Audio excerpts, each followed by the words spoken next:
d'abord, petite présentation personnelle. Hein. Moi, je suis Cyril Herrera, je suis le président des Seigneurs d'Orient. Je suis enseignant, un professeur d'histoire en collège à Menton. Dans l'association, on a des membres qui sont de tout profil. Hein. On a des étudiants, on a des professeurs d'histoire, on a des gens qui travaillent dans les transports, on a des artisans, on a vraiment des profils très divers. Hein. Tout le monde n'est pas dans l'histoire. Donc l'idée de l'association, c'est d'être une vraie association, c'est-à-dire qu'on a du matériel associatif que vous avez sous les yeux, on en a beaucoup d'autres, on a de quoi monter un campement, on est entre 30 et 40 membres hein, dans l'association, donc là on est venu en petite délégation, mais on peut être aussi beaucoup plus nombreux. Cette association, c'est les Seigneurs d'Orient, donc on est basé à Menton et on bouge hein, dans toute la France. Hein. Cette année, on est monté jusqu'à une commanderie templière à Arville, un château dans l'Indre. Voilà, donc on bouge et on est vraiment très content de venir ici. Merci beaucoup Marine, merci beaucoup à l'association qui nous accueille, qui nous a fait venir, parce que pour nous c'est un grand plaisir de venir vous rencontrer et de venir à l'université. On avait déjà fait une intervention en université à la fac d'Aix, et donc on est très heureux de venir ici à Nîmes.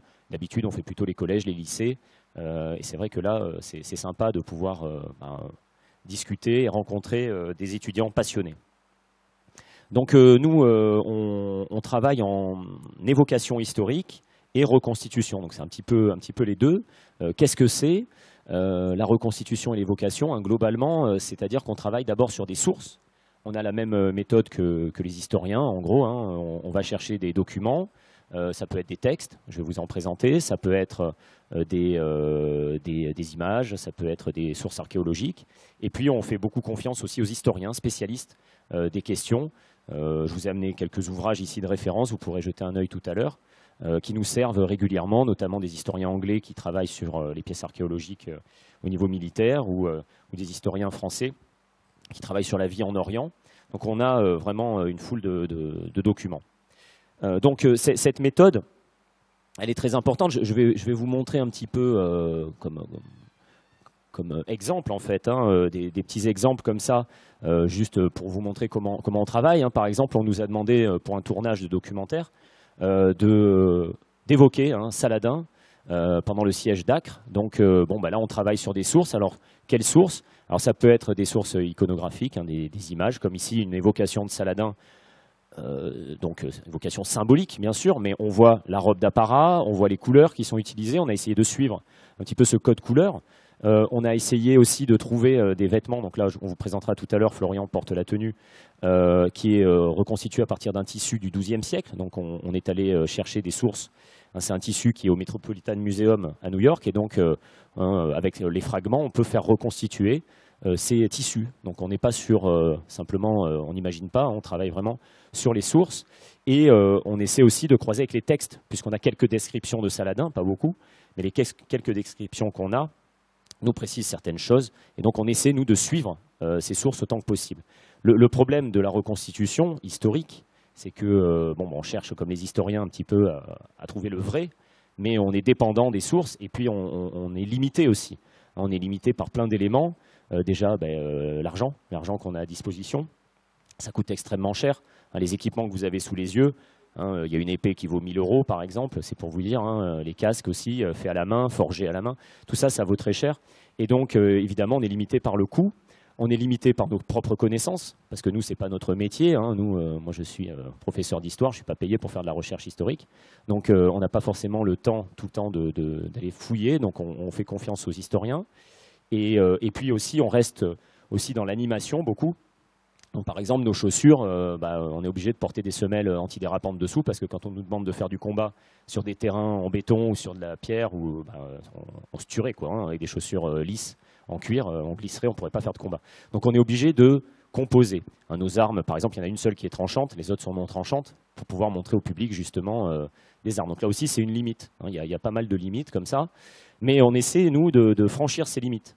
Hein, par exemple, récemment, on a travaillé, alors, je ne sais plus, je vais vous montrer après, mais voilà, par exemple des sources hein, qui nous montrent des combattants. Hein, on voit très bien ici les combattants en ligne. On vous présentera les techniques de combat avec les boucliers, la cotte de maille. Hein, je ne vous présente pas la tapisserie de Bayeux, vous connaissez tous. Et donc, on essaie de reconstituer le plus précisément possible avec les sources qu'on a à disposition. Donc ici, c'est Ludovic de l'association Lothringen qui travaille très très bien aussi sur le XIIe siècle, qui présente un soldat franc, ici un sergent, donc là qui porte cette fois-ci un gant bison. Donc on a ces différents éléments qui sont basés systématiquement sur des sources et sur des textes. On y reviendra. Mais voilà, pour franchir des limites, par exemple, on travaille maintenant à cheval aussi, avec des chevaux qui sont dressés selon les méthodes techniques de guerre du XIIe siècle. Donc on a la chance d'avoir un ami qui est moniteur d'équitation, qui dispose de chevaux, justement, qui ne sont pas des chevaux de spectacle, qui sont des chevaux qu'il a dressés aux techniques de guerre. Et donc on a des chevaux qui sont dressés pour tirer à l'arc ou pour combattre avec des cavaliers à la lance et au bouclier. Donc je ne sais pas s'il y en a qui font de l'équitation, mais en équitation classique, les aides, c'est exactement l'inverse de l'équitation de guerre du XIIe siècle. Donc c'est les rênes qui servent à avancer et c'est les jambes qui permettent de diriger, par exemple. Donc quand on est habitué à l'inverse, je ne vous dis pas pour apprendre. Donc voilà, on peut franchir des limites comme ça, maintenant, parce que voilà, on a envie d'aller découvrir les techniques à cheval aussi, d'intégrer la cavalerie. Et on voit ici aussi lors d'un tournage, devant les remparts d'Aigues-Mortes, où Olivier Daugrel, donc ici, travaille à cheval avec de l'infanterie. Donc on essaie de travailler justement la coordination soldats à pied, cavalerie. Et on avance comme ça petit à petit. Donc tout n'est pas fait en une fois. Et ce n'est pas du spectacle. C'est-à-dire qu'on ne cherche pas à faire du spectacle, on cherche à retrouver vraiment les gestes de l'époque. On rentre dans la technique. C'est l'histoire des objets, la reconstitution historique, c'est l'histoire des objets. On va reconstituer un bouclier, on va reconstituer un cafetan. Mais c'est l'histoire aussi des techniques de combat, des techniques artisanales. On peut travailler là-dessus. Il y en a qui travaillent aussi sur les techniques agricoles, sur la maçonnerie. Ça peut être plein de choses. Et donc, systématiquement, c'est le travail, le retour à la source qui est primordial, le retour aux documents. Tout le reste, effectivement, ça sera plutôt de l'évocation. C'est-à-dire qu'on imagine un petit peu, on prend un peu de recul. C'est ce qu'on fait aussi parfois quand on manque de sources ou quand on manque de moyens. Et puis après, sinon, il y a le spectacle qui est tout à fait autre chose. Et souvent, on est assimilé au spectacle. C'est-à-dire que quand on fait des présentations, il y a beaucoup d'enseignants, même de professeurs de faculté, qui s'imaginent qu'on est comme le Puy du Fou. Non, on n'est pas comme le Puy du Fou. Ils ne se basent pas sur des sources. Nous, on se base sur des sources. C'est-à-dire qu'eux, s'ils ont envie de mettre des cornes sur leur casque, ils mettent des cornes. Nous, il n'y a pas de cornes, on ne met pas de cornes. Voilà, on reste le plus précis possible. Et on ne cherche pas à amuser, on cherche plutôt à partager nos connaissances et nos découvertes, et à apprendre aussi, parce qu'on apprend tout le temps. Alors, si on fait un petit rappel de la période sur laquelle nous travaillons, voilà un petit peu une chronologie de la période. Nous, on se concentre sur 1100 jusqu'à 1200. Donc on travaille sur un siècle. C'est très long, un siècle. Les choses changent en un siècle, donc on est obligé d'adapter. C'est-à-dire qu'en fonction de ce qu'on nous demande, nous, par exemple, quand on travaille sur le siège d'Acre, on est à l'extrême fin de la période, ce n'est pas exactement les mêmes équipements, les mêmes costumes qu'au début de la période. Donc on est obligé d'adapter. Mais globalement, il y a quand même une cohérence, puisqu'on travaille sur le Proche-Orient et plutôt sur le royaume de Jérusalem et l'émirat de Damas. Donc on est là, sur la Syrie du XIIe siècle, et on a choisi cette période et ce lieu, cet espace géographique, pour plusieurs raisons.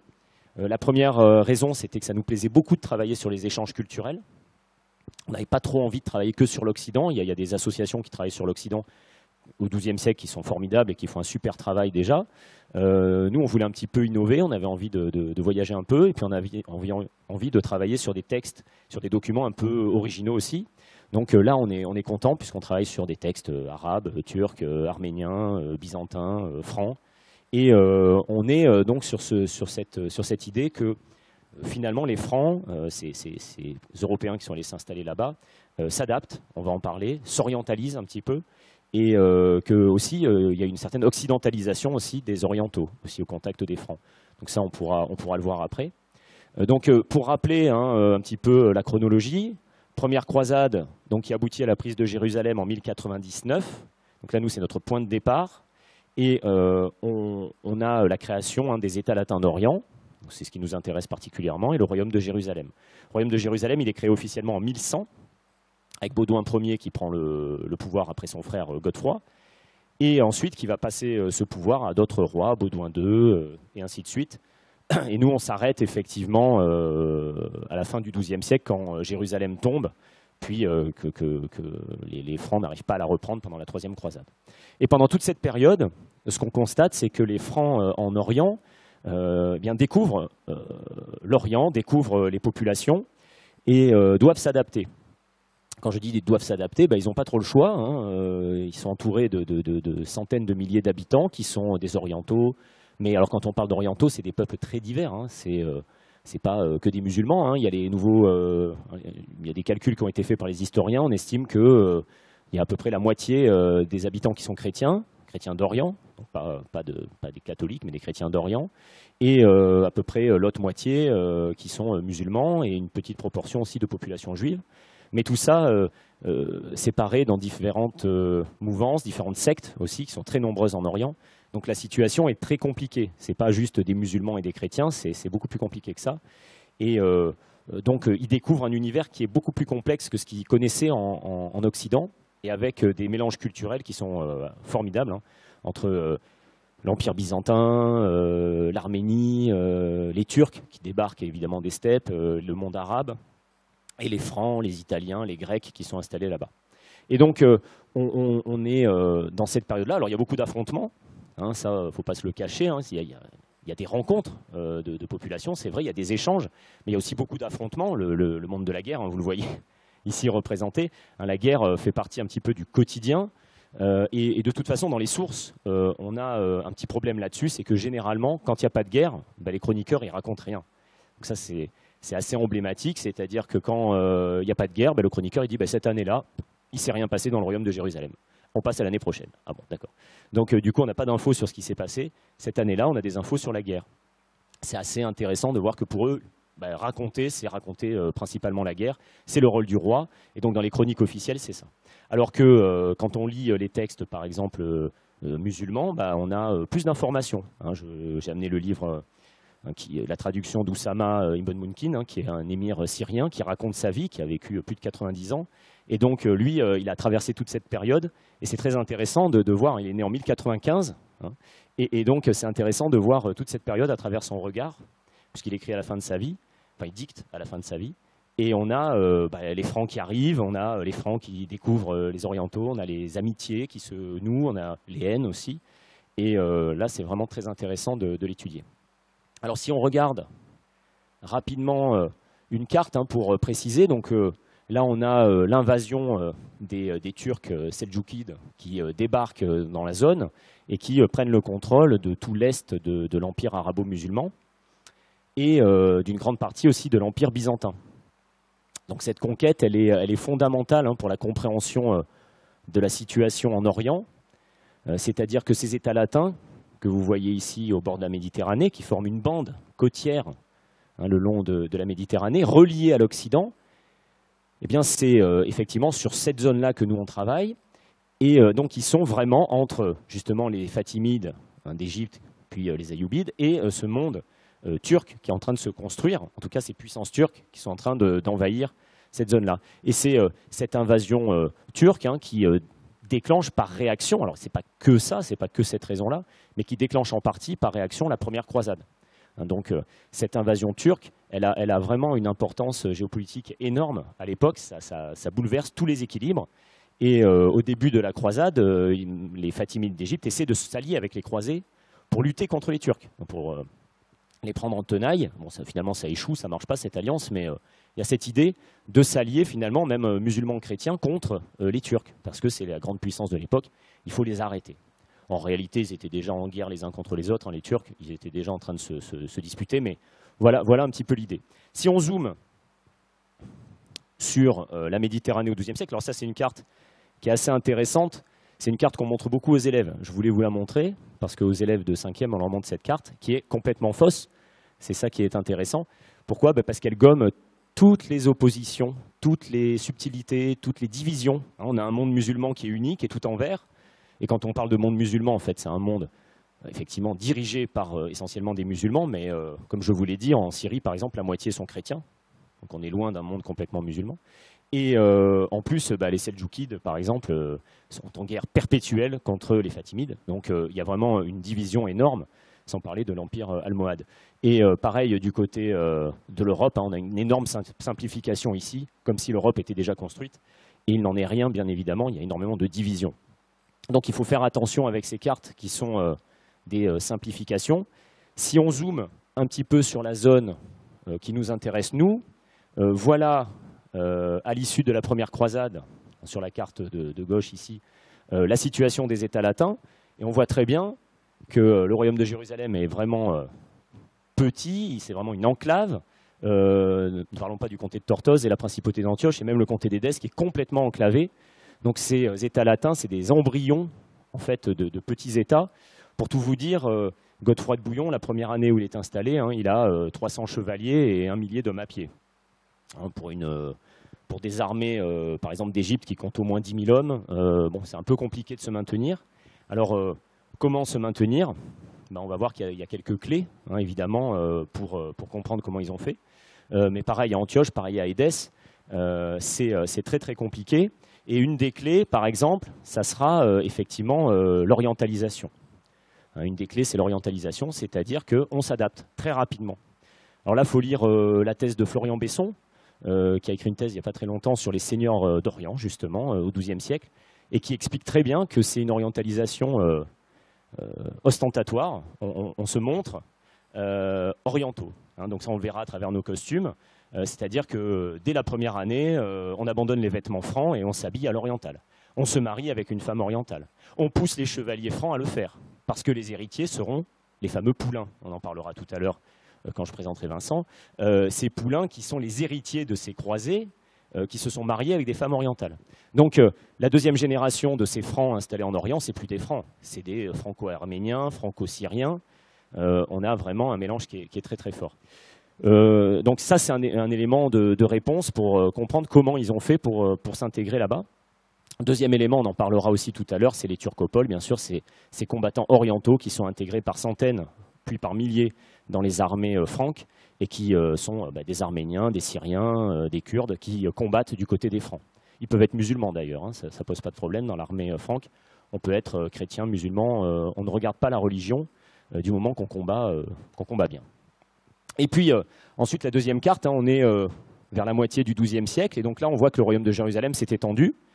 Le comté de Tripoli, principauté d'Antioche. Alors le comté d'Édesse, il va bientôt disparaître, mais à cette époque-là, il est encore là. Donc là, c'est l'expansion maximale, en quelque sorte. On voit que le royaume de Jérusalem s'étend même jusqu'à la mer Rouge. Il coupe en deux, finalement, les domaines musulmans, mais ce n'est pas très grave, parce que les Fatimides et l'émirat de Damas ne s'entendent pas à cette époque-là. Ils sont très divisés, et ça aussi, c'est une clé de réponse, bien sûr, très importante, pour comprendre comment ils se sont maintenus là-bas. C'est que le monde musulman est très divisé. Donc ils n'arrivent pas à s'unir. Ils n'ont pas encore l'idée forcément de créer une grande alliance pour essayer de reprendre Jérusalem. Ça viendra au cours du XIIe siècle. Il y a l'idée que petit à petit, Jérusalem devient une ville très importante pour l'islam et elle se construit au XIIe siècle. L'aboutissement, c'est Saladin. Saladin qui base une grande partie de sa vision politique sur la reprise de Jérusalem aux chrétiens. Et c'est ça qui lui permet, en partie, pas que, mais d'unir le monde musulman derrière lui. Et ça sera sa rhétorique, même pendant la troisième croisade, finalement, de défendre Jérusalem. Et cette nécessité qui devient importante pour les musulmans, elle se construit finalement à l'issue des croisades. Donc c'est assez intéressant de voir qu'avant les croisades, finalement, Jérusalem pour les musulmans, ce n'est pas très très important. Et finalement, ça se construit, ça devient capital pour eux, très important. Et pour les chrétiens aussi, bien sûr, en miroir, eux aussi, ça devient de plus en plus important. Et on comprend les guerres finalement qui continueront au XIIIe siècle autour de cette question de la prise de Jérusalem. Alors, on va parler rapidement des particularités aussi des Francs en Orient. C'est notre sujet en fait dans l'association, de travailler sur ces Francs installés là-bas, qui se sont mariés donc avec des femmes orientales, qui sont installés parfois sur plusieurs générations. On pense à ces rois de Jérusalem qui finalement n'ont jamais mis les pieds en Europe. On les appelle francs, mais ils n'ont plus rien de franc, bien sûr. Ces francs, ces poulains, Eh bien, poulain, c'est un terme grec. Hein, poulain, c'est le fils ou le descendant, le successeur. C'est ce terme-là qu'il faut retenir. Ces poulains qui sont tout à fait particuliers. D'ailleurs, on a les Francs qui arrivent d'Europe, qui voient ces poulains et qui disent « Oulala, mais ça, c'est des orientaux, quoi ». Eux, ils ne s'imaginaient pas ça, parce qu'en Europe, on leur avait dit que c'était des croisés qui étaient là-bas, qui combattaient l'islam, qui faisaient la guerre sainte. Et quand ils arrivent là-bas, ils s'aperçoivent que, bon, en fait, ces poulains, ils sont habillés comme des orientaux, ils parlent plusieurs langues, ils ont des amis musulmans. Mais alors, même dans leur armée, il y a des musulmans. Mais alors, où est la croisade? Et ça, c'est une question qu'on peut se poser, effectivement, quand on lit les sources. Parce que quand on lit les sources occidentales, on voit bien cette idée un peu de propagande pour aller faire la croisade. Et on voit bien, quand ils arrivent là-bas, le désarroi de ces Occidentaux qui débarquent et qui se disent « Mais en fait, contre qui on va se battre ?» Peut-être que cette année-là, on va se battre contre personne parce qu'on a des alliances. Et donc, on voit bien pour la deuxième croisade, par exemple, quand ils attaquent Damas, alors que Damas était leur allié quelques années avant. Et donc, une erreur stratégique énorme qui permet d'unir le monde musulman. Donc, c'est vraiment une grande erreur. Alors, ces Francs, évidemment, ils s'orientalisent. Et donc, c'est pour moi l'occasion de vous parler un peu des costumes, des vêtements qu'on peut porter. Donc, je vais demander au Seigneur d'Orient présent dans la salle de venir s'aligner devant vous.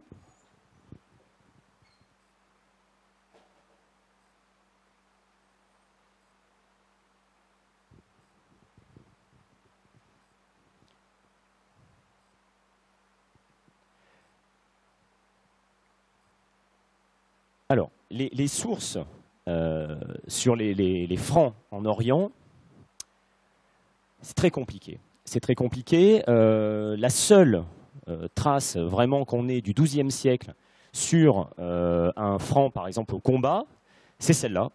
C'est celle-là. On n'en a pas d'autres au niveau iconographique. Alors, des sources en Europe, bien sûr, on en a plein, mais des sources qui représentent réellement des Francs, non, il n'y en a pas. C'est des sources qui sont des ouvrages d'artistes, finalement, européens, qui n'ont jamais mis les pieds en Orient. Là, on a une source intéressante qui nous présente justement des combattants musulmans qui combattent, alors sûrement des Fatimides, hein, qui combattent des Francs. Et on voit un chevalier franc ici qui va tomber de cheval, qui est sûrement blessé, avec un casque phrygien. Bon, on en a amené quelques-uns, une cotte de maille. Et c'est très intéressant de voir que face à lui, on a un combattant musulman qui finalement porte une cotte de maille similaire, un bouclier en amande également. Bon, il n'a pas le casque phrygien, mais c'est absolument la seule différence qu'il y a, c'est qu'il porte un turban. Et on voit très bien que les différences sont gommées. Hein. On n'est pas du tout dans une différence énorme entre les équipements. Et ça, on le retrouve pendant toute la période. Et donc voilà, c'est la seule source qu'on a sur le XIIe siècle réel d'un franc au combat en Orient. Le reste, ça reste quand même très, très hypothétique. Alors par contre, on a des textes. On a des textes, et ces textes sont très intéressants. Par exemple, ici, hein, on a la description de Baudouin Ier. Donc on a Guillaume de Tyr, peut-être vous connaissez Guillaume de Tyr, hein, qui est l'archevêque de Tyr au XIIe siècle, qui n'a pas connu Baudouin Ier, bien sûr, puisqu'il il a vécu bien avant lui, mais il avait des documents pour parler de lui. Et on voit une description classique du roi idéal, hein, c'est-à-dire bon combattant, bon chevalier, très expérimenté, très courageux. Bon, alors là, on est un peu dans la propagande, hein, bon, bien sûr, mais bon, c'est vrai que Baudouin Ier avait la réputation d'être un grand combattant. D'ailleurs, il a étendu son domaine. Mais Guibert de Nogent, lui, nous donne une description plus fine, plus intéressante, c'est-à-dire qu'il montre, hein, adoptant les usages des gentils, c'est-à-dire des musulmans ou des étrangers, il marchait portant une robe longue, il avait laissé croître sa barbe. La barbe, c'est un élément très important en Orient, élément de pouvoir. En Occident, à cette époque-là, ils se rasent. Ils ont la barbe courte et les cheveux courts. Hein. Alors qu'en Orient, ils laissent croître leur barbe, et ça, c'est un signe d'orientalisation. Hein, même quand Richard arrivera en Orient, Richard Cœur de Lion, le roi d'Angleterre, quand il arrive en Orient, une des punitions qu'il donne à ses ennemis, c'est qu'il leur rase la barbe. Hein, voilà, c'est fini, leur pouvoir est terminé. Donc, parce que lui, il avait évidemment la barbe courte, hein, contrairement à ce qu'on voit dans les films, Richard ne portait pas la barbe. Il marchait portant une robe longue, il avait laissé croître sa barbe, se laisser fléchir donc, par ceux qui l'adoraient, hein, c'est-à-dire qu'on pouvait se prosterner devant lui. Alors ça choquait beaucoup les Occidentaux, on ne se prosternait pas en Occident, surtout chez les Francs. Et il mangeait par terre sur des tapis étendus, c'est-à-dire que là, on est face à un roi oriental, complètement, un souverain oriental. C'est Baudouin Ier, hein, il est né Lui, il est originaire du nord de la France, de la Belgique, de cette zone-là. Donc, bon, il arrive là-bas, l'année d'après, il est adapté comme ça. Alors, on peut se demander si c'est par goût, mais bon, on peut aussi se dire que c'est aussi par goût du pouvoir, surtout, et par l'envie de montrer qu'il était adapté à la vie en Orient. Il s'est marié d'ailleurs tout de suite avec une princesse arménienne, et s'est intégré très rapidement, il poussait ses chevaliers à faire de même. Donc, nous, on travaille sur notamment Baudouin Ier, et donc vous avez ici la représentation, et vous l'avez en vrai, ici, voilà. Alors, quand on travaille sur un personnage royal, c'est compliqué. C'est compliqué parce que les sources, vous voyez, on n'en a pas non plus des milliers, donc on doit un petit peu broder, on doit un petit peu... Là, on est dans l'évocation. On est dans l'évocation, c'est-à-dire qu'on nous dit une robe longue, on refait une robe longue. Alors nous, on est parti sur une dalmatique byzantine. C'était les robes d'apparat qui étaient certainement les plus répandues, les plus à la mode au XIIe siècle dans le monde méditerranéen. Donc c'est ici de la soie, du brocart de soie, qui est reconstitué à partir d'un tissu du XIIe siècle. Ce tissu, il a une histoire puisqu'il a été retrouvé dans la tombe d'un évêque espagnol. Donc il y a des fragments. Et là, il a été reconstitué donc à l'identique. Quelque chose d'intéressant, c'est que dans les petits médaillons que vous avez, il y a écrit, donc en réalité, fabriqué à Bagdad. Donc made in Bagdad, qui était le top, bien sûr, à l'époque de la mode, fabriqué à Bagdad. Et donc, nous, on a eu envie de représenter ce roi avec ce brocart, qui est le tissu le plus cher de l'époque. Après, il faut mettre des pierres précieuses dessus, on peut monter en gamme, mais voilà. Et donc... qui s'orientalise, qui porte cette robe orientale avec ce tissu fabriqué à Bagdad. En tout cas, c'est ce qui est marqué dessus, ça ne veut pas dire que c'est vrai. À l'époque, c'est aussi une façon de dire c'est de la super qualité, quoi. Sur la tête, il porte une couronne, ici. Alors, là aussi, vous voyez, on est dans les limites de la reconstitution, c'est-à-dire que la couronne était en or massif, bien sûr, mais nous, on ne peut pas payer une couronne en or massif à notre roi, malheureusement, bientôt peut-être. Mais donc, on l'a fait faire par un bijoutier qui a reconstitué la couronne de Richard Cœur de Lion, fin 12e, donc mais c'était la couronne de son père, donc mi-12e, et donc on est sur une couronne, un modèle, une forme du XIIe siècle. Et là, on a choisi, nous, de faire une couronne occidentale. On n'a aucune source sur la forme de la couronne de Baudouin, mais comme on a envie de travailler sur les mélanges, et qu'on voit très bien le mélange culturel qu'il y avait en Orient, ça ne nous semble pas absurde d'avoir un roi qui porte une dalmatique orientale avec une couronne occidentale. Au pied, donc, il a des chaussures qui sont, alors pour le coup, des reconstitutions exactes de pièces archéologiques qui nous ont été fabriquées par un fabricant de chaussures. Donc là, on voit bien, qui est spécialiste en chaussures historiques, on voit bien la semelle lisse et les coutures non apparentes qui permettent de protéger effectivement ces coutures avec le rabat de cuir dessus. Donc là, des chaussures comme ça, vous en verrez rarement. C'est des reproductions exactes de pièces archéo. Vous avez également les éperons, évidemment, qui sont le symbole de son appartenance à l'ordre des chevaliers, cet ordre de chevalerie. Donc éperons dorés. Alors là aussi, idéalement, ça sera en or massif, il faudra investir. Mais vous avez donc ce symbole-là. Ce n'est pas l'armure qui fait le chevalier, c'est plutôt les éperons, l'épée, enfin des attributs qui sont importants. Peut-être on peut montrer l'épée aussi, l'épée du roi. On va en parler. Alors l'épée du roi, normalement, elle est portée par son écuyer, qui la porte derrière lui, qui la porte généralement sur l'épaule, donc dans l'autre sens. Voilà, la pointe vers le haut. Sire, vous n'avez pas trop l'habitude. Oui, c'est pas... Voilà. Donc, en signe, évidemment, de respect pour le roi, de son pouvoir de justice, de justicier, et puis du rôle de garde, éventuellement, c'est-à-dire qu'il peut utiliser l'épée rapidement. Alors, cette épée, elle est à double tranchant, elle est pointue, elle pèse environ 1 kg. On oublie les épées de plusieurs kilos, ça n'existe pas. Au XIIe siècle, c'est des épées à une main, puisque de l'autre côté, on a le bouclier, on en parlera tout à l'heure. C'est des épées tranchantes, et 1 kg, 1,2 kg, on est au maximum du poids d'une épée médiévale du XIIe siècle. Une poignée qui est parfaitement adaptée à la main du porteur, avec un pommeau et une garde qui protège la main. Donc là, on est sur des armes qui sont des armes de guerre, qui sont utilisées principalement à cheval, parce que c'est destiné aux chevaliers, mais on peut également les utiliser à pied. Et ce sont des armes également symboliques, symbole de la chevalerie, et puis vous voyez, elle a la forme de la croix. Donc ce symbole de la croix qui est très très répandu évidemment au XIIe, XIIIe, XIVe siècle encore plus, et qu'on retrouve ici. Donc là, vous avez une reproduction, hein, c'est une pièce qui a été faite par un forgeron français, d'après plusieurs pièces de musée qu'il a essayé de croiser. Et donc, il a vraiment très très bien travaillé. On est ravis. Donc ces armes-là, par contre, ne s'orientalisent pas, parce que l'armement occidental est considéré en Orient comme supérieur à l'armement oriental. Donc c'est plutôt les orientaux qui achètent des épées occidentales. Et on sait qu'il y a beaucoup d'importations en Égypte d'épées occidentales, notamment les armées de Saladin sont équipées avec des épées occidentales. Donc ça c'est intéressant de voir que même les grands sultans achètent des épées en Occident qui leur sont vendues par des Italiens, des marchands italiens, qui font l'aller-retour chargés d'armes. Alors on va ici présenter un deuxième personnage important, riche. Donc là on est du côté oriental. Alors du côté oriental, on a également ces robes longues. Ici, un brocart aussi qui est... alors là, pour le coup, il est tissé à la main, celui-là. Il est extrêmement fragile. C'est un tissu, comme je vous le disais tout à l'heure, qui est au Metropolitan Museum. Et ici, qui a été reconstitué. Tu peux passer dans les rangs. Il porte également un turban en soie sur la tête. Il faudrait également parler des couleurs, bien sûr, qui sont utilisées. Alors là, je vous invite à lire, effectivement, pour l'Occident, Pastoureau, hein, qui a travaillé sur la symbolique des couleurs. Et en Orient, la symbolique est quelque peu différente. Le vert, hein, c'est la couleur de l'espérance, et c'est la couleur de l'islam aussi. Donc on utilise beaucoup le vert. Moi-même, je porte un caftan vert. Et puis le rouge. Alors le rouge, il a une double signification. Hein. Il y a une signification un peu plus... maléfique, on pourrait dire, puisque ça serait la couleur un petit peu de l'enfer. Et puis, pour les guerriers, c'est la couleur de la guerre, c'est la couleur des guerriers. Donc, ils apprécient beaucoup de porter le rouge, ces combattants musulmans, à la guerre. Donc ici, bon, sur ce brocart, on peut imaginer plutôt que c'est pour montrer la richesse, puisque la couleur rouge est chère, et le fil d'or coûte évidemment une fortune. Donc là, on est sur des pièces qui sont d'une grande rareté.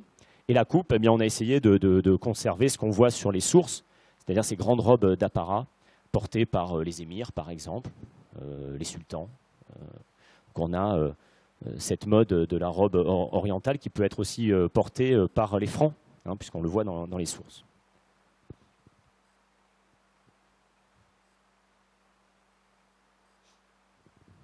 Alors sur l'orientalisation des croisés, hein, je vous invite aussi, celui-là il est très connu, hein, c'est Fouché de Chartres, hein, c'est le chapelain et l'ami de Baudouin Ier, hein, qui nous décrit l'orientalisation, l'installation des Francs en Orient, et qui nous dit tout simplement que, effectivement, une fois en Orient, ils sont installés là-bas, et il dit très bien que nous qui étions occidentaux, nous sommes maintenant devenus orientaux. Nous sommes installés là-bas. Alors, est-ce que ce texte, il est à prendre avec un peu de recul, et on se dit que Fouché de Chartres, il essaie d'attirer des occidentaux là-bas? Oui, bien sûr. Fouché de Chartres, il dit tout le temps qu'ils ne sont pas assez nombreux. Donc il y a cette idée de vouloir les attirer, mais il y a aussi une réalité. Hein, ils sont installés là-bas maintenant, ils ne comptent absolument pas revenir. C'est terminé. Hein, ce n'est pas juste on va faire la guerre, on revient. Non, nous, on est installés là-bas et on compte bien y rester. Alors si on reste dans les hautes sphères de la société, on peut vous présenter également les vêtements d'une noble dame, ici, une noble dame franque installée en Orient, parce que beaucoup de femmes également, je vous parlais des hommes, mais beaucoup de femmes occidentales partent en croisade, s'installent sur place,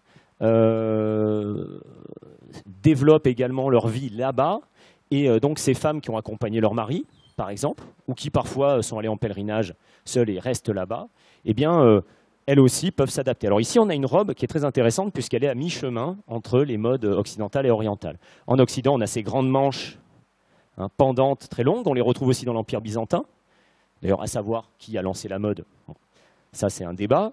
La robe a une coupe qu'on retrouve également en Orient, et elle porte du brocart, vous voyez, au niveau du col, avec des perles, des pierres semi-précieuses ou des pierres précieuses pour les plus riches, puisque quand on a exploité la soie, le brocart, eh bien, le seul moyen de montrer qu'on est encore plus riche, c'est de coudre directement des perles et des pierres précieuses, de broder, de surcharger en quelque sorte le décor des robes.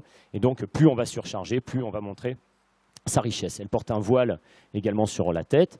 On couvre les cheveux. Je pense que vous le savez, en Orient comme en Occident, on couvre les cheveux des femmes mariées principalement, mais les autres aussi peuvent se couvrir les cheveux. Ici, elle nous montre un petit peu ses cheveux, donc on ne sait pas trop si elle est mariée ou pas. À voir, peut-être pas. Et donc c'est une robe qui est très très belle, hein, vous pouvez la voir. Elle porte également un petit médaillon qui est également une reproduction d'une pièce de musée qui date du XIIe siècle.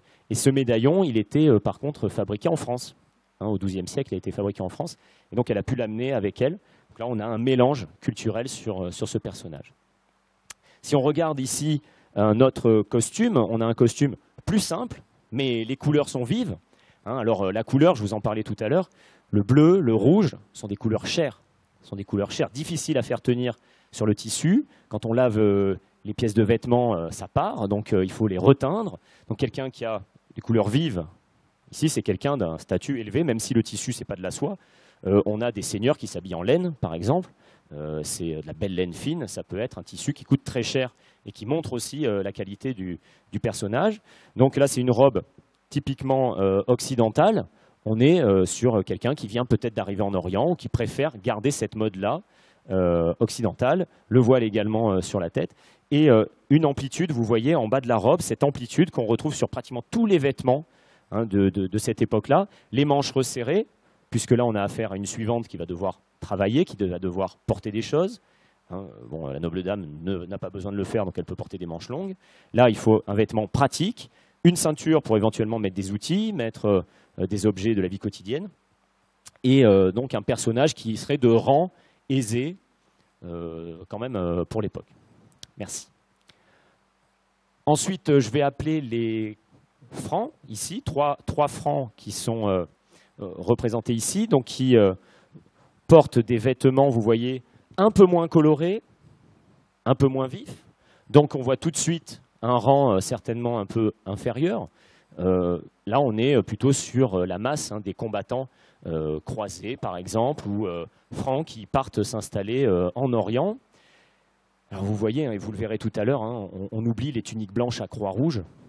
Des croisés, ça n'existe pas. Les croisés ne partent pas avec des uniformes, il n'y a pas d'uniforme dans les croisades. Les seuls uniformes qu'on retrouve au XIIe siècle, c'est les ordres militaires, et encore, c'est des uniformes qui ne sont pas forcément aussi établis qu'on l'imagine. En tout cas, au XIIe siècle, ça reste très flou. C'est plutôt au XIIIe qu'on va avoir les premiers uniformes, et ça concerne quelques centaines de combattants sur des milliers. Donc c'est vraiment l'exception plutôt. Il y a très très peu d'uniformes, il n'y a pas d'éléments. C'est des vêtements de la vie quotidienne finalement qu'on utilise. Et quand ils partent en croisade, éventuellement, ils peignent une croix sur leur bouclier.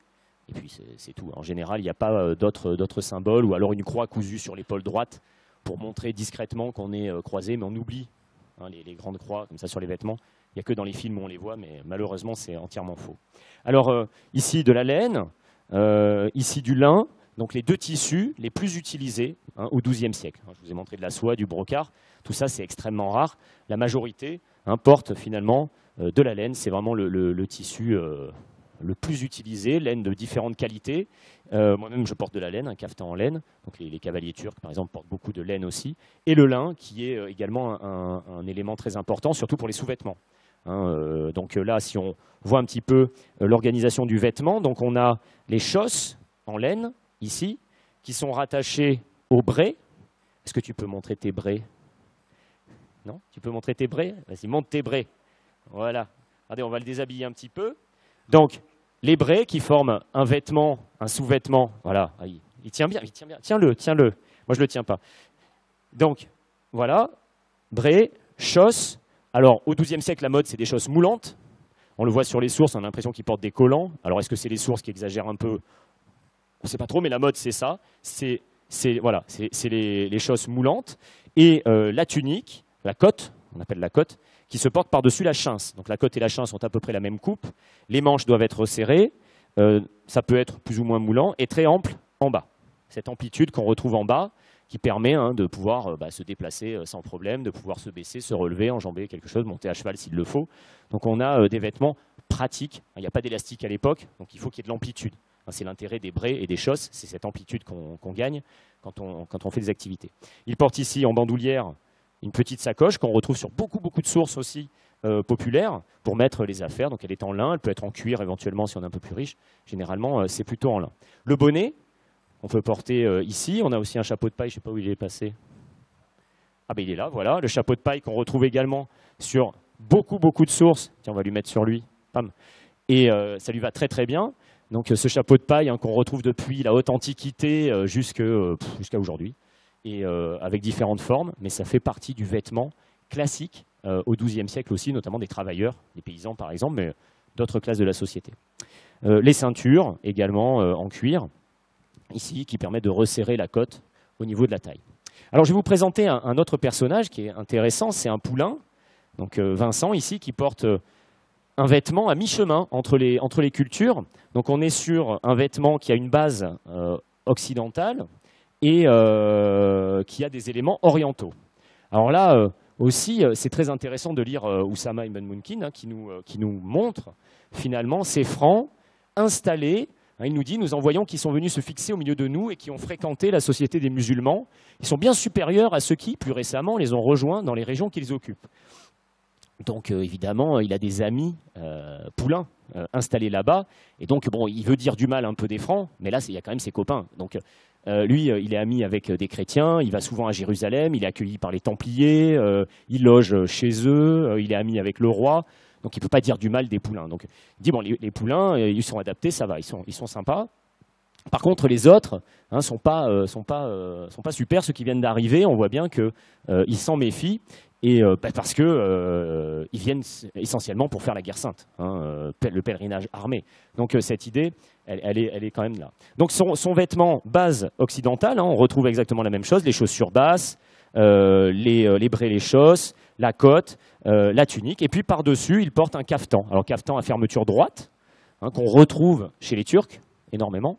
Donc là, il a choisi un vêtement typiquement turc. Sur la tête, un bonnet également, dont on retrouve la forme, notamment du côté de l'Arménie. Et il garde quand même son armement occidental. Donc on sait que ces francs, hein, sont à mi-chemin entre les cultures. Et donc cette appartenance, elle se gomme petit à petit au contact des orientaux. Moi-même, alors je mets mon charbuche, voilà, charbuche, ce bonnet turc, hein, des cavaliers turcs, des officiers turcs, qui me donne un look tout à fait proche, hein, des fêtes de Noël, c'est bien. Voilà. Donc ce charbuche, hein, c'est un élément important. Alors il est assez intéressant ce chapeau parce que on le retrouve dans beaucoup de sources, de textes aussi. Et donc c'est le symbole des officiers turcs. Les Kurdes aussi en portent, de ces officiers qui ont de la valeur, donc qui sont importants dans l'armée. Alors on le sait parce que on le voit sur les sultans qui portent ça, certains émirs aussi. Et puis on sait que Saladin, qui était ami avec un chevalier franc, offre un charbuche donc à ce chevalier franc qui repart ensuite dans les États latins d'Orient, donc il repart à Tripoli. Et une fois là-bas, tout le monde lui dit « mais pourquoi tu portes ça, c'est ridicule ». Il dit « non, mais c'est Saladin qui me l'a offert, et donc c'est un symbole de son respect pour moi et qui me considère comme un grand chef de guerre ». D'accord. Donc on a cette explication-là, et on les retrouve, hein, au cours du XIIIe, XIVe, et même jusqu'à très récemment, en fait, on a ce type de bonnet, ça ressemble un petit peu à ça, mais ça a un peu transformé avec le temps, ça s'est transformé, mais on le retrouve. Et sur moi, je porte le caftan typiquement turc, hein, donc ce caftan ouvert, ici, croisé. Alors, il peut être droit, comme Vincent, ou alors croisé, ici, avec le rabat. Une ceinture qui est une reproduction, hein, vous voyez, de pièces archéologiques aussi du XIIe siècle, avec les fermetures en forme de lion, avec les attaches pour le sabre, on vous montrera ça tout à l'heure. Donc ça, c'est des pièces qui sont reconstituées aussi. La petite sacoche, éventuellement. La ceinture en tissu, qu'on porte, qu'on appelle le sash. Le sash. Alors, il y a beaucoup de reconstituteurs russes qui portent le sash en disant « ah, mais c'est russe ». Non, mais c'est pas russe. Sash, c'est un mot arabe, hein, ça veut dire ceinture. Donc en fait, ça vient du monde arabe et ça s'est répandu, hein, dans l'Europe de l'époque, dans les steppes aussi, et les Turcs aussi en portent. Hein. Et les bottes, bien sûr, symbole, hein, de ces cavaliers turcs qui envahissent également le monde arabo-musulman. Les Arabes se mettent à porter des bottes aussi. Les Byzantins, évidemment, en portent depuis longtemps. Donc ces bottes, hein, qui sont de plus en plus portées, mais pas par les Francs. Alors les Francs, on n'a pas de source de Francs qui se mettent à porter des bottes. Certainement, ils n'en voient pas trop l'utilité. En tout cas, on ne les voit pas. Par contre, les Occidentaux, les cavaliers occidentaux portent beaucoup les bottes. Alors, j'avance un petit peu. Oui, tu veux passer? Tu veux passer, ouais. Alors, je fais un petit peu le lien. Ouais, il me reste quelques minutes. Après, je ferai la petite présentation pour l'atelier cuisine. Juste le lien avec ce qu'on abordera tout à l'heure concernant les équipements militaires occidentaux et orientaux. Donc tout à l'heure, on aura une petite demi-heure pour en parler, donc je préfère prendre un petit peu d'avance. Ces équipements sont intéressants. Vous allez voir, il y a vraiment des différences entre l'Occident et l'Orient, mais des différences qui, là aussi, vont parfois se gommer. C'est-à-dire que déjà, lors de la première croisade, on le voit, hein, il y a des combattants occidentaux qui se mettent à porter des armes et des armures orientales. Par nécessité, hein, pas par choix, hein, pas par goût, hein, par nécessité, parce qu'ils ont perdu leurs équipements. La première croisade, hein, c'est une catastrophe logistique. C'est l'enfer, ils n'ont pas de ravitaillement, ils sont obligés de vendre leurs armures pour se nourrir, enfin c'est une catastrophe. Ils perdent leurs chevaux, donc on a des témoignages terribles, et donc ils récupèrent petit à petit des armes sur les combattants ennemis ou sur ce qu'ils peuvent piller dans les villes et les camps. Et donc on voit ces occidentaux qui portent des équipements orientaux, mais on a aussi l'inverse. Hein, le seigneur Oussama nous dit très bien que après une victoire sur les Francs, nos hommes s'approprièrent des armes de tout genre en grand nombre, côte de maille, épée, bois de lance, casque, chose de maille. Donc en gros, ils récupèrent les équipements francs. Alors est-ce qu'ils vont les réutiliser? Une partie oui, est-ce qu'ils vont en revendre? Certainement, mais en tout cas, on récupère le matériel de l'ennemi. Et donc, là aussi, on va avoir un mélange par la suite. On a des textes qui nous disent bien que parfois, ils croient que c'est leurs alliés qui arrivent, et en fait, c'est les Francs qui les attaquent. Mais ils s'en aperçoivent au dernier moment. Ils sont équipés exactement de la même façon. Donc on n'a pas de différence parfois entre les combattants. S'ils ont tous des cottes de mailles et des casques à nasal, c'est fini. Hein. Donc on a cette idée. Au niveau... alors je vais avancer un petit peu, parce que sinon j'aurai jamais le temps de tout faire. Donc là c'est des guerriers. Donc juste pour les sources. Bon, tout ça on en parlera tout à l'heure. Oui, alors là ça c'est très intéressant. On a beaucoup de textes qui nous disent qu'il y a des combattants musulmans dans l'armée des Francs, dans l'armée des rois de Jérusalem, dans l'armée des États latins d'Orient, et on a des textes qui nous disent qu'il y a des chrétiens dans les armées musulmanes. Donc on a des mélanges qui se font. Il n'y a pas de notion d'armée chrétienne. Des fois on nous dit c'est l'armée croisée. Ah non, c'est pas des armées croisées, les armées des États latins. Loin de là, c'est des armées qui défendent des États, et comme dans l'État du royaume de Jérusalem, la moitié c'est des musulmans, dans l'armée il y a beaucoup de musulmans aussi.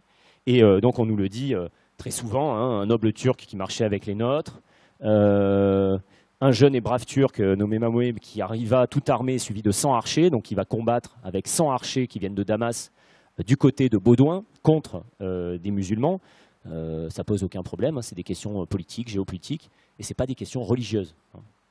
Donc on fait de moins en moins la guerre pour des questions religieuses. Encore, hein, le gouverneur de Ramla, par exemple, qui se rallie avec ses hommes à Godefroy. Donc on est encore une fois sur plusieurs textes, plusieurs sources qui nous montrent ça.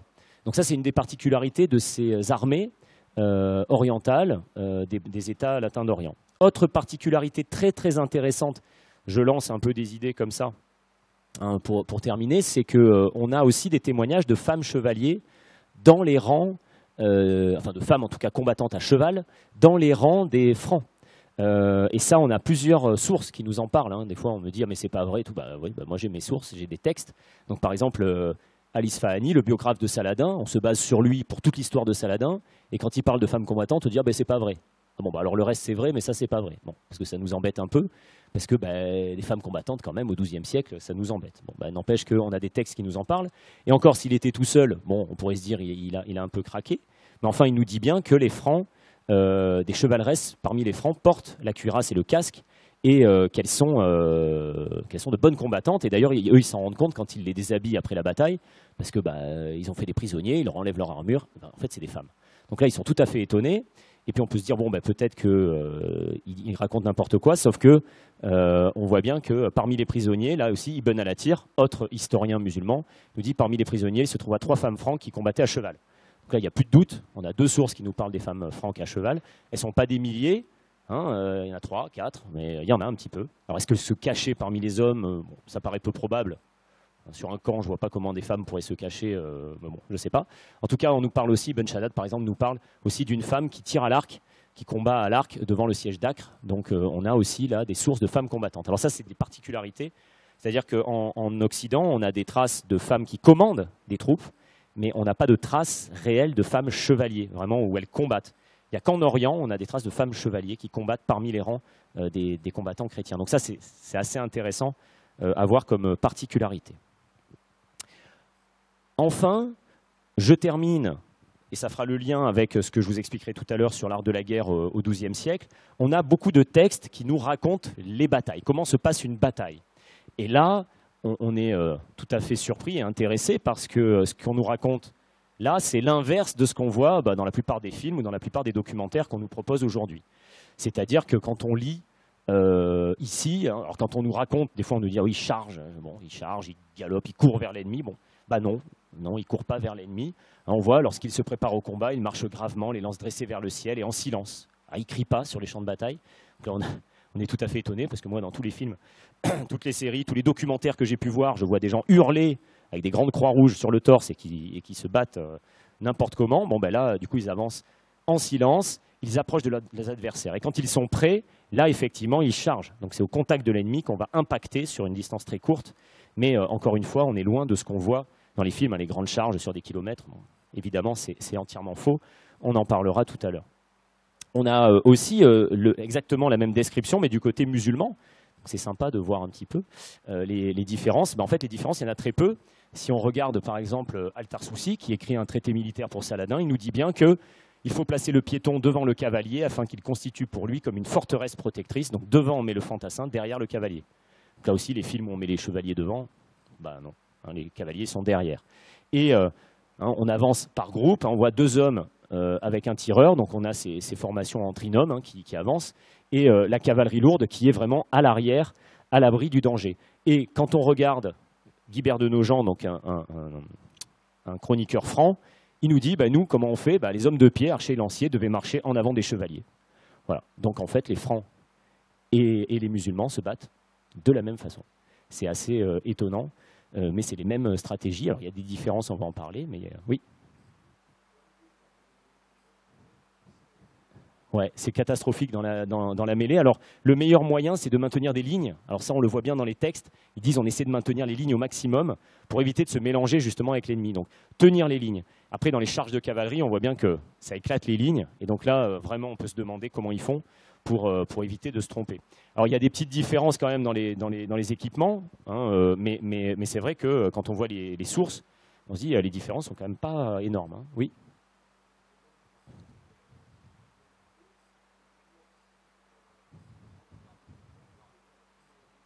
Ouais, c'est ça.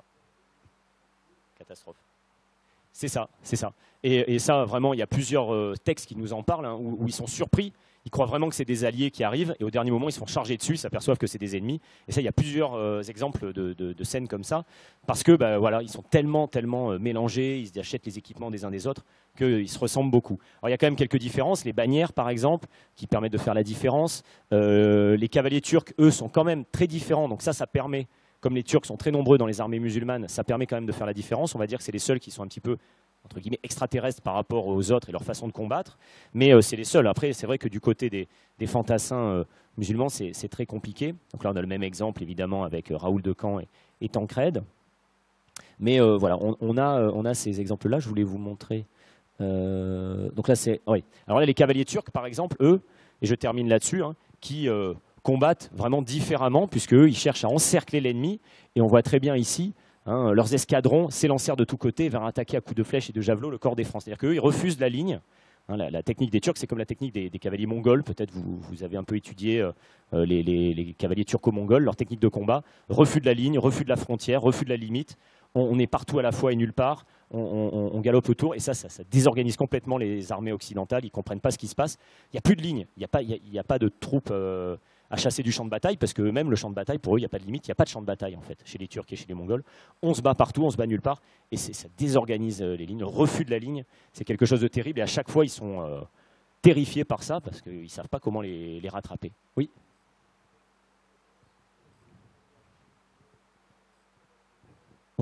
Ouais, les Turcs, ils se battent vraiment comme les Mongols, on le voit. Et c'est au contact des Arabo-musulmans qui se mettent à développer plus tardivement une infanterie. Mais vraiment, au départ, c'est que des cavaliers. Et chacun, ils ont 2-3 chevaux, ils changent de chevaux, ils sont plutôt équipés légèrement. Et avec le temps, ils s'alourdissent pour arriver aux Mamelouks, hein, qui sont les combattants, les cavaliers plus lourds. Mais oui, ça prend du temps, cet alourdissement, cette technique de se dire, bon, bah, finalement, on va faire des lignes sur les champs de bataille, on va s'occidentaliser, entre guillemets. Mais non, au départ, c'est vraiment voilà, comme les cavaliers mongols. Hein. Et d'ailleurs, ils sont... Ouais, c'est les mêmes techniques. Là, on voit bien, hein, ici, au Fouché de Chartres, hein, les Turcs tournant par derrière nos derniers escadrons font pleuvoir sur une grêle de flèches. Et ensuite, une fois qu'ils ont tiré leurs flèches et que l'ennemi est à terre, hein, on sort les sabres et puis on vient finir le travail. Alors, voilà pour cette première présentation. Si vous avez des questions, d'autres questions, il n'y a pas de souci, on peut en parler. Je vais juste faire le lien avec la cuisine. Ah oui, c'est vrai, on peut le faire là-haut. Donc on va faire une petite pause dans cette présentation militaire qu'on reprendra ensuite. Donc là, je vous ai donné un petit peu nos sources, j'espère que ça vous a intéressé. Si vous avez des questions, n'hésitez pas, on peut même en discuter en remontant vers Tariq. Et on se déplace.